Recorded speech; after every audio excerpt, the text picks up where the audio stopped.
Rolling. Thank you, sir. And my dick is sweating. Start. No, all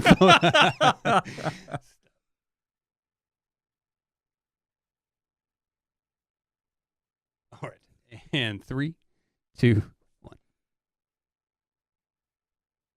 Only 3 things in life are certain: death, taxes, and dick sweat. Isn't that right? That is true. Okay. These are facts from being in Texas and or in the studio. Right. So death. Yes. It's a magical thing. Right. The funny thing is, we use movies as a way to distract ourselves from realizing that one day this all ends. All of it. Right? And that creeping existential dread that keeps you up at night. So that being said, I take drugs. They don't keep me up now. What is your favorite death scene in a movie? God, there are so many great death scenes. I would say death scenes for me are probably the most important part of films because you've taken a journey with a character a lot of times, and maybe that character dies, or maybe it gives a motivation for a character that's still alive to be able to continue to do whatever they do. Death scenes have been something that anything from Ichi the Killer to be able to watch him slice somebody in half and then their insides fall out. So they're so beautiful. Like the things that you can do with props and the things you can do visually with a death is it's so much fun. Bonnie and Clyde was another great scene, obviously based in real life. And what would you say is better, that death scene or Sonny Corleone? I'm preferential to Bonnie and Clyde. I'm not preferential to Godfather. They're very similar. I agree. Yeah. Certainly. I did miss Bonnie and Clyde last night. Nobody invited me to go watch it. Thanks, guys. Anyways. Bonnie and Clyde was last night? Yeah, they were playing at the Angelica. That's a little inside knowledge for the people here in Dallas. But for me, I'm going to have to stick with probably my favorite director, and who does death and violence on a whole different level. Yeah. And I want to talk about Marvin in the Backseat of Pulp Fiction. That might be one of the funniest, most surprised moments I've ever had watching a movie. Absolutely. It combines everything that you want in a film. The surprise, the violence, the funny, the conversation that they're having, that John Travolta and Samuel L. Jackson are having in the front seat as they're talking to Marvin in the back, and then the gun goes off. And the single best part is right after. Oh, shit, I think I blew Marvin's head off. And it's such a catalyst for so many more great moments in the film. They end up having to go get washed off by the wolf and put on those ridiculous outfits. Only reason I know who the Santa Clara banana slugs are is thanks to John Travolta's T-shirt in that movie. But it's all because of Marvin. Marvin was the guy that was left in the apartment. They had to take him with them. Remember who played him? Tommy Davidson. Okay, I believe you. Comedian. The UPS guy from Mad TV. Also, that is not Tommy Davidson, and I will bet you $1 right now that that's not Tommy Davidson. Oh, shit. I forgot. I got his name wrong. You're right. I'm thinking of somebody else. Oh, my God. It's going to kill me. No, Phil Lamar. Phil Lamar. There you go. Phil Lamar. If you like other podcasts besides ours, He's on Futurama. I would suggest listening to his podcast of I Was There Too. Tells some great stories about the head that they had to make for that, and the fake body and the death and everything. So listen to that. But since you're listening to us right now, let's talk a little bit more about Marvin.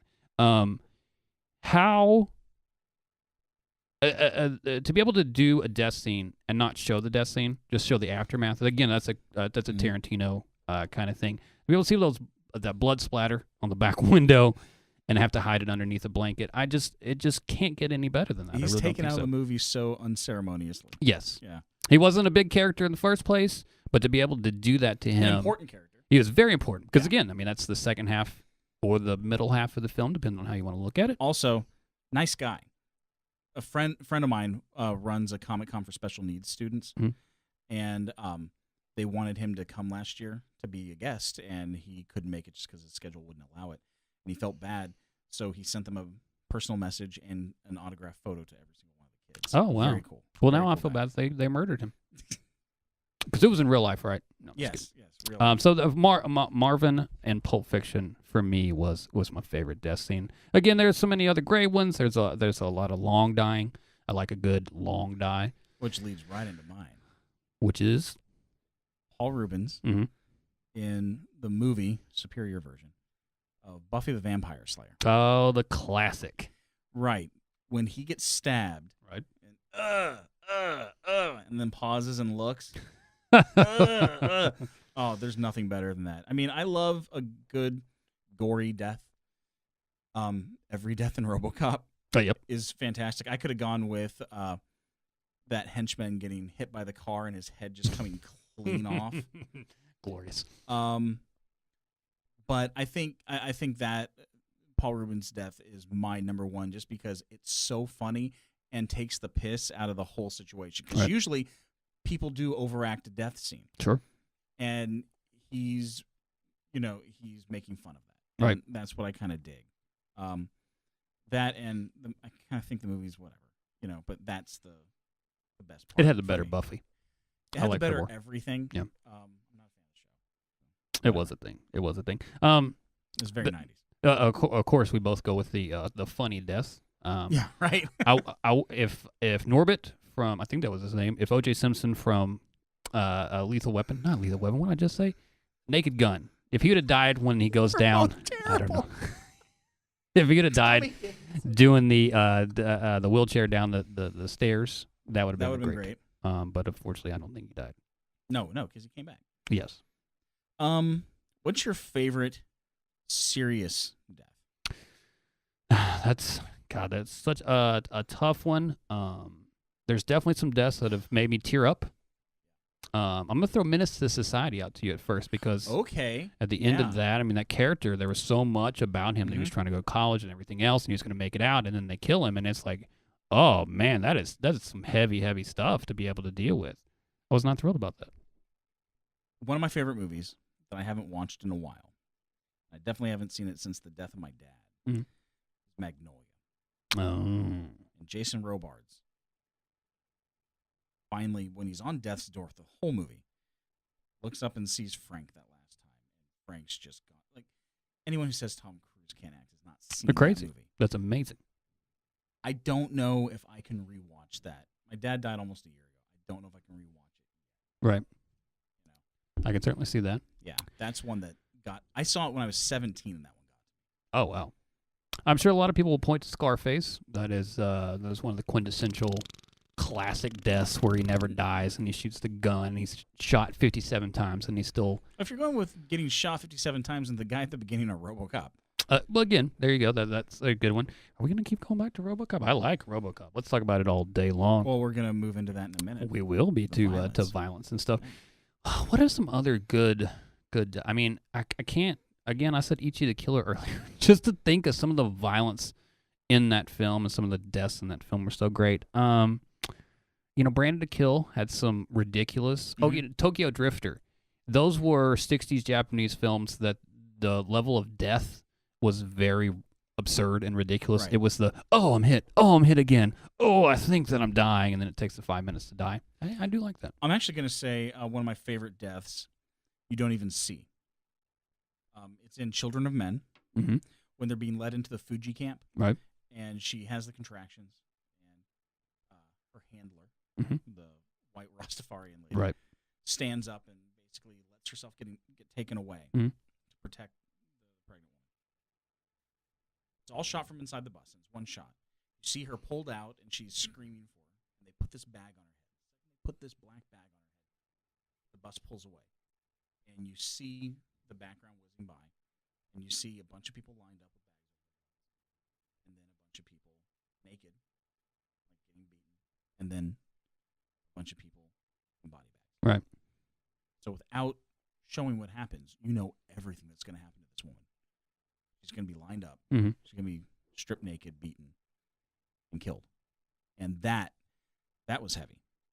Every death in that movie hits like a punch in the I know gut. you said that. I mean, I teared up when Julianne Moore got that stray bullet, and that was pretty brutal. Or hell, when Michael Caine turned on that cover of Ruby Tuesday and sat down with the suicide drug to his invalid wife. Yeah. I've always envisioned I'm myself to cry dying right that now way. thinking about Yeah, it. no. Like that destroys me. I view 4 years from now, when Trump's been in charge for a while, that's going to be how we're going to be. I actually had a talk last night with my friends. I've got a feeling he's going to last 29 months. I don't know why that sounds right. I don't want Pence, though. I just don't want Pence. That's the problem.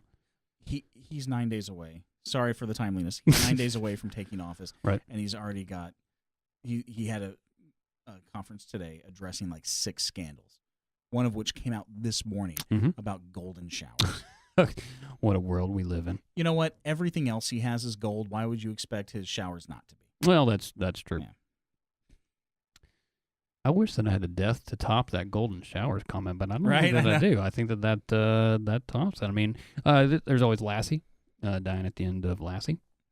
Oh, well, then if we're going to go with that, we're going to go with Old Yeller. That's what I meant to say. I don't know why I said Lassie. Did Lassie die in that movie? Old Yeller was really what I meant Old to say. Yeller. I It's can't. Old Yeller. Previous we in are awful 1995, I don't remember anything. Sorry, guys. We do not have our phones up today. They're here, but we're trying to just be in the moment with you guys. So I'm Yeah. sorry if our facts and data are not accurate.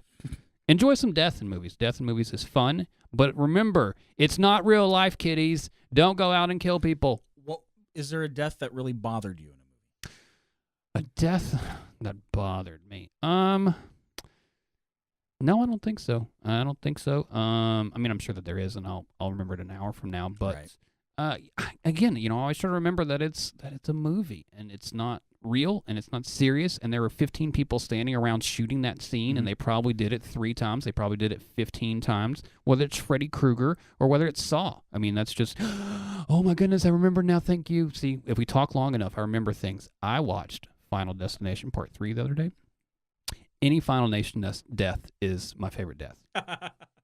So mark that down. Those are my favorite. Final Destination 3 was the best, but Final Destination 2 had the car wreck at the beginning, Yes. which was the best car wreck in the history of man. I'm going to say there's one death in a movie that really bothered me, but not because the person died, but because of what it meant for the characters in the scene. Mhm.